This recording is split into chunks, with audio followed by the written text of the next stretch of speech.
ನಮ್ಮ ಬಾಸ್ ಬಗ್ಗೆ ತುಂಬಾ ಜನ ಕೆಟ್ಟದಾಗ ಮಾತಾಡ್ತಾರೆ. ಆದ್ರೆ ಎಷ್ಟು ಜನ ಮಾತಾಡಿದ್ರು ಅವ್ರ ಪರವಾಗಿ ನಿಲ್ಲೋದು ಇಬ್ಬರೇ ವ್ಯಕ್ತಿಗಳು. ಒಂದು ನಮ್ಮ ಅಣ್ಣ ಧನ್ವೀರ್ ಅಣ್ಣ, ಇನ್ನೊಂದು ನಮ್ಮ ರಚ್ಚು ಮ್ಯಾಮು. ಇವ್ರಿಬ್ಬರನ್ನ ನಾವ್ ಯಾವತ್ತೂ ಬಿಟ್ಕೊಡಲ್ಲ. ಇವತ್ತು ಅಷ್ಟೇ ಅವ್ರು ತಪ್ಪು ಮಾಡಿದಾರೋ ಇಲ್ಲೋ ನಮಗೂ ಗೊತ್ತಿಲ್ಲ, ಯಾರಿಗೂ ಗೊತ್ತಿಲ್ಲ. ಆದ್ರೆ ನಮಗ್ ಗೊತ್ತಿರೋದೇನೋ ನಮ್ಮ ಬಾಸ್ ಏನಂತ ನಮ್ಗೆ ಗೊತ್ತು. ಯಾರೋ ತಗೊಂಡ್ ನನ್ನ ಮಕ್ಳು ಮಾತಾಡ್ತಾರೆ ಅಂದ್ಬಿಟ್ಟು ನಾವೆಲ್ಲ ಮಾತಾಡಲ್ಲ. ಆದ್ರೆ ನಮ್ಮ ಮ್ಯಾಮು ರಚಿತಾ ಮ್ಯಾಮು ಯಾವತ್ತೂ ನಮ್ಮ ಬಾಸ್ನ ಬಿಟ್ಕೊಟ್ಟಿಲ್ಲ. ಇವಾಗಷ್ಟೇ ನಾವು ಬಿಟ್ಕೊಡಲ್ಲ ಅವ್ರನ್ನ. ಹೋದ ವರ್ಷ ನಮ್ಮ ಬಾಸ್ ಆಚೆ ಬಂದಿದ್ರು, ZL ವಿಶ್ ಮಾಡಿದ್ರು. ಈ ವರ್ಷ ನಮ್ಮ ಬಾಸ್ ಇಲ್ಲ, ಅದಕ್ಕೆ ನಾವು ತುಂಬಾ ದೂರದಿಂದ ಬಂದು ವಿಶ್ ಮಾಡ್ತಾ ಇದೀರಿ. ಎಷ್ಟು ಬೇಜಾರಾಗ್ತಾ ಇದೆ ಡಿ ಬಾಸ್ ಅವರು ಈ ಸಮಯದಲ್ಲಿ ಇರದೇ ಇರೋದು? ಬೇಜಾರಾಗಲ್ಲ ಬ್ರೋ, ನೋಡು ಬ್ರೋ, ಬೇಜಾರಾಗಲ್ಲ ಬ್ರೋ. ಬಾಸ್ ಬಗ್ಗೆ ಆಗಲ್ಲ ಬ್ರೋ. ನಮ್ಮ ಬಾಸ್ನ ಯಾವತ್ತು ಇಲ್ಲಿಂದ ಪೂಜೆ ಮಾಡ್ತಿರೋರ್ತು ಎಲ್ಲ ತಗೊಂಡ್ ನನ್ ಮಕ್ಳು ಹೇಳ್ತಾರಲ್ಲ, ವೇಸ್ಟ್ ನನ್ ಮಕ್ಳು ಅವ್ರ ತರ ಅಲ್ಲ ಬ್ರೋ ನಾವು.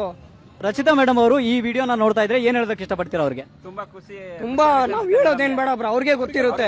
ಅವರೇ